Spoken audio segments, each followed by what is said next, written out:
Oh! It's r2youtube.com. That's R number 2 youtube.com, and tell them Velvet sent you. Oh yeah.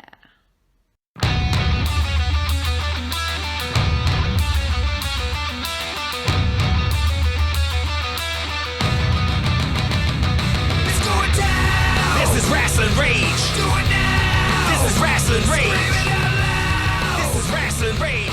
Cody Fleming is the man who leads the brigade! Hey everybody, it's Cody here with Rasslin Rage. Today I'm sitting down with the 7 Mile Destroyer, Isaiah Broner. Now, before I ask him some questions, make sure you smash the thumbs up and make sure you subscribe if you haven't already. So, 7 Mile Destroyer, Isaiah Broner, thank you so much for coming on Rasslin Rage.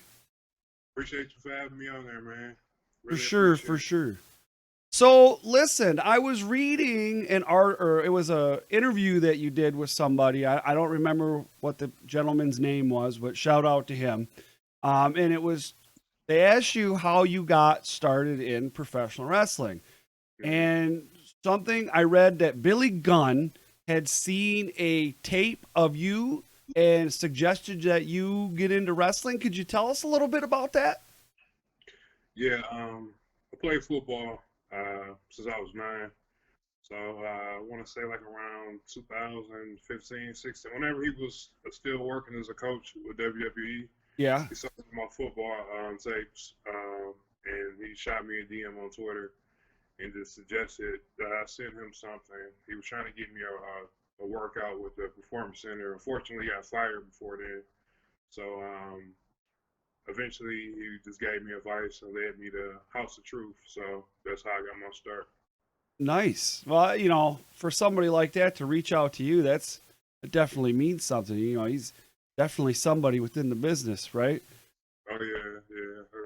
So, Watching him. So, right. Yeah. So now you go over to the House of Truth and you start training, and you probably went through a program of some sort. Yeah. Went there. I'm gonna say June of 2017. So went through all the curriculum for the school. Truth did an amazing job. You know, taught us the basics or whatever.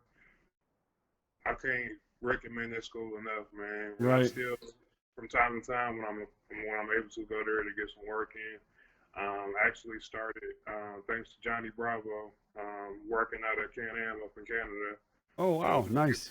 Working, you know, anybody that's looking to get into the business, I can't recommend House of Truth enough, man. Oh yeah, for sure. I see a lot of guys and women that are working out there. There's videos going out today of Heidi Katrina. Uh-oh. There we go. All right. It's all right. There's some videos there of Heidi Katrina working out today, matter of fact. So definitely a good place to go. So let's talk about the name or the moniker, the 7 Mile Destroyer. So a little background for me and, you know, about you is the first time that I had seen you compete was at an XICW show, and you come walking out. It was a intermission thing there, and we had a booth, and you walked around the corner, and, you know, pardon my French, but I said, that's one big motherfucker right there. That's exactly what I said. That's how we met. So tell me a little bit about where did the 7 Mile Destroyer moniker come from? Where did you get that? The last couple of years I've stayed on East 7 Mile, so that's how I'm introduced. And Harper from Hill Fan News, the first time he saw me, he gave me that name, Pro Wrestling All Stars, my first couple shows there. And everybody been calling me that since then. It's like the Destroyer, and they just add 7 Mile on there, so right. I'm running with it right now. So I see a lot of on your social media. You work out quite regularly. You're obviously, like I said, you're a big motherfucker. And tell me, how often do you work out? And like, is it every day or every other day? What do you got going on? Just about every day. depending on what, like now, like I'm getting booked booked on a lot of shows, so it's between 4 to 5 days a week now. Right before I went to House of Truth, I was I was prepping for a bodybuilding show. So I just stay on that program, the regimen of a bodybuilder, different body part every day. Just depends on how I feel that day. I still get my ass in there or whatever. Just Right. So yeah. you said something about bodybuilding. So is that something you also do, or is that something you were doing before professional wrestling? Nah, it was something that I was gonna try, and then I kept having people like, "Well, you should try wrestling. You should try this." So once I started training at House of Truth or whatever, I was like, "This is what I want to do." So I just kind of went away from it. Okay, so you talked about you've been playing football since you were 9 years old, and then Billy Gunn reached out to you and so on. Were you a fan of professional wrestling as a child? Yeah, this is actually the first thing I wanted to do. Like, Oh, for real? My first memory, most people's first memory is like a birthday or some shit like that. Mine is WrestleMania 6, Rick Rude and Jimmy Snuka. I don't know why that match for some reason, but like, yeah. So this is what I wanted to do since I can remember. Awesome. Got back playing football. Right now, okay. So you've been in, how long? You said 2016 you started. 17. It'll be 2 years, September 1st. Okay, so about 2 years. Has there been one of those matches where it's like it was, man, awesome? And is there a match you're looking forward to? Maybe you want to get in the ring with somebody? 3 so far.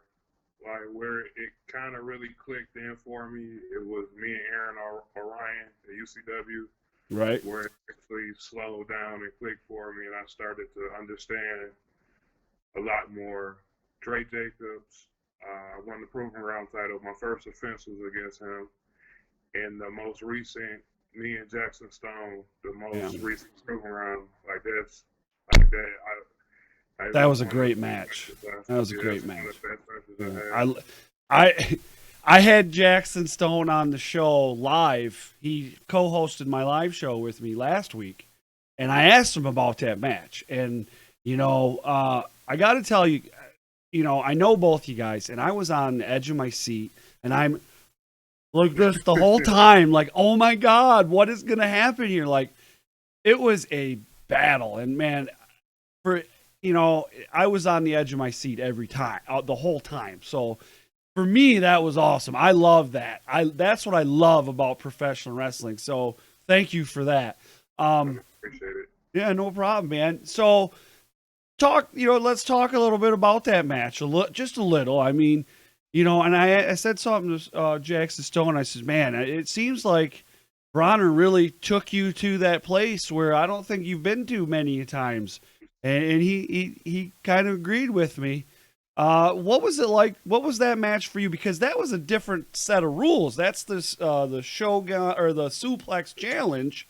He's got to suplex you 5 times, but you were matching him pretty much right ahead of him. So tell me about that a little bit.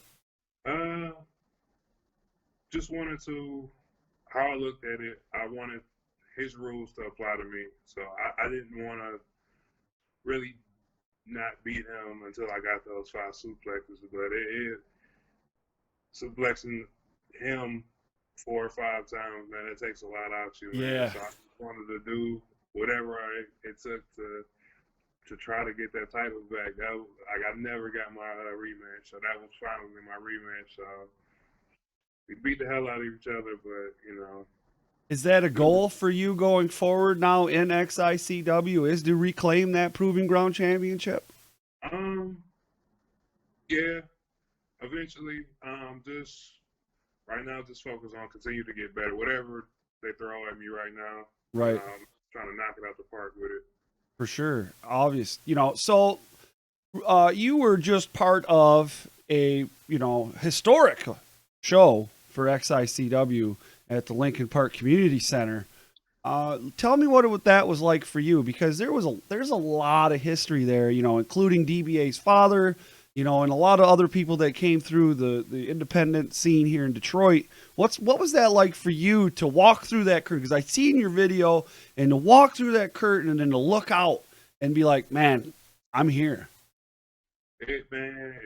I'm extremely blessed, man. Like, for my first 2 years to be able to work at Lincoln Park and Kobo and Masonic, just hoping to be a part of the card, you know what I'm saying? So to actually be a part of it, it really meant a lot to me, because everybody didn't get a chance to be a part of it, or to, you know, so it just means a hell of a lot. Or just hearing the names of the people that came before me and able to add my name to the list in whatever form or fashion, I was extremely blessed, man. Extremely thankful to DBA for the opportunity.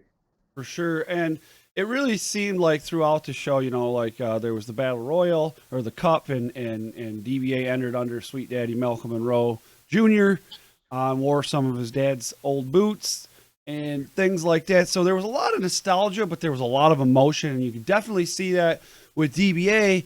But there was a lot of people that didn't necessarily step in the ring to wrestle that were there, that were part of the history. And what was it like for you, you know, besides being part of it, to wrestle there, but to kind of rub elbows with those guys and pick their brain? It meant a lot, because some of them heard of me or knew of me, and that meant a hell of a lot. So Right. I was back there trying to, hey, can I ask you this question? Can I get a little advice here? Just trying to pick as many of their brains as I could, just absorb as much knowledge as I could going forward. Yeah. Now, so, you know, you're primarily working in the independents, and I see that you're getting out of state now too, and there's a lot of things going on there. But, you know, there's this resurgence of professional wrestling, and it's starting at this grassroots level and independent level, right? And there's a hardcore set of fans that are really, really gripped or onto independent wrestling.